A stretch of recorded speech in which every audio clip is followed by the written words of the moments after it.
Alright guys, today I'm going to show you how you can check what games are actually on the drive. Um,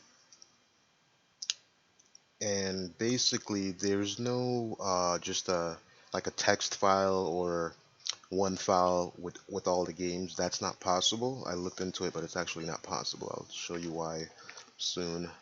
But what you'll want to do is go on to the drive and you'll go into the Rocket Launcher folder. Um, I'm going to go on my drive, which it's going to look a lot different than yours. A lot more stuff here on my drive because I use it for a lot of other stuff. But what you'll see on your drive is the Rocket Launcher folder, which is right here. Here's my Rocket Launcher folder, so it's the same exact folder on your drive. Um,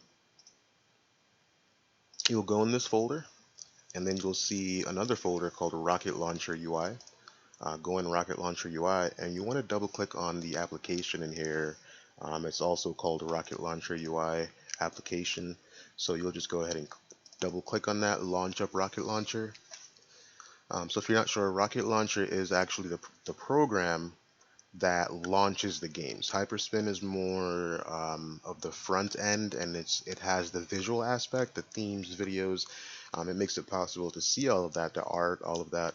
But Rocket Launcher is actually what launches the game. Like if Rocket Launcher is having a problem, or if it's deleted, games won't launch at all. And it's actually how we set up the games and the emulators and things like that. It's how Hyperspin knows which game to launch. What you'll see is on the left side, you'll see all the systems on the drive. Starting, it's alphabetical, so it starts with Atari, and it goes all the way down to, um, well, you got your Zinc actually, Tiger and Zinc. Okay, so let's say you want to figure out how many games are actually on Atari. And this is a bit tricky, and I'll show you why. But you'll click on Atari, or you can search for whichever system you like here. But for now, we'll just click on Atari. You'll see some icons at the top here, and you'll want to click on Games.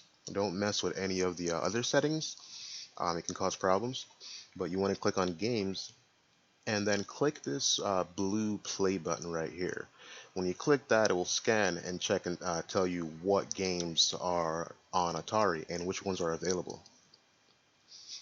So here you can see all the games that are on there, all alphabetical. If you look at the bottom, it'll tell you how many games are on that system. So for Atari 2600, we have 362 games or ROMs. Okay. You can actually launch the game directly from here. If you click on this rocket looking icon, it'll launch the game. But just to figure out what system has which games or how many games, you can check that from right here. So let's say, okay, well, that's cool. Atari has that many games. It has my favorite game. Now you want to find out, let's say Super Nintendo, which is one of my favorite consoles. You'll click at the top here on the left and type Super, and it'll pop up down here as soon as you type Super. So you'll just click on Super Nintendo Entertainment System. I want to know what games are there. So same thing, we'll click on that and we'll make sure we're on games. You should still be on games. And you'll click on that blue play button again. It's going to scan. Now notice that the games are in green. What that means is that the name matches, like it found a ROM, and the name also matches. Naming is very important when setting up Hyperspin. If you have games or art that's not named properly, the game won't play or the art won't show up. So here, the green means everything's good. It found 789, so that's the full US set. Yeah, US set here for Super Nintendo. And that's how you'd figure out what games are available on what system. This works for most games, but it's a bit trickier for systems that use an emulator called PC Engine. What PC Engine is it's actually not an emulator, it's a loader. So I'll go down to Taito Type X down here, and Taito Type X is an arcade board that actually runs PC games. So they're not like arcade games that you'd find In the arcade. These games are in the arcade, but they don't run on similar arcade hardware. They run on hardware that's very similar to Windows or a Mac. So because of that, you don't need an emulator to run them. You just need a loader to kind of trick the computer into thinking that, hey, because the hardware is so close or similar to Windows, hey, this is actually that hardware. So just go ahead and run it. So with those games, we're not actually using ROMs, right? So Taito, we're not using ROMs. And what that means is when you click on Taito and you click on the games and the blue play, all of the games will be red. Okay, and the reason why they're red here is because they're not actually ROMs.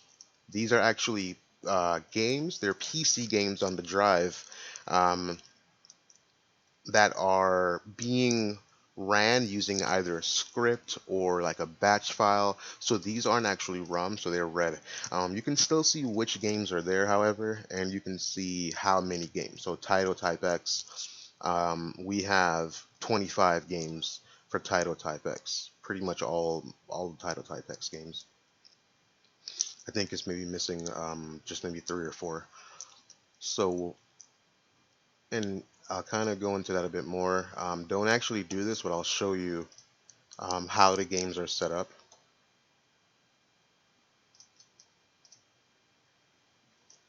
So in the module settings here, you can see all the games, and you can see I'm pointing to the actual exe, the application. So it's not a ROM or an emulator, it's just an exe.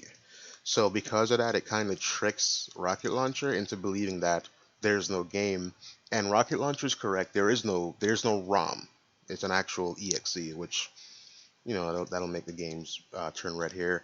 But that's how you do it. Open Rocket Launcher, just click on your system here, click on games, press the blue play, and Astrocade, we have 47 ROMs. You can see what ROMs are there. You can actually load the ROM directly from here. But yeah, keep in mind, Rocket Launcher, it's kind of dangerous to mess around too much in here, so really only use it for what I showed you. All right, yeah, have a great day. Bye bye.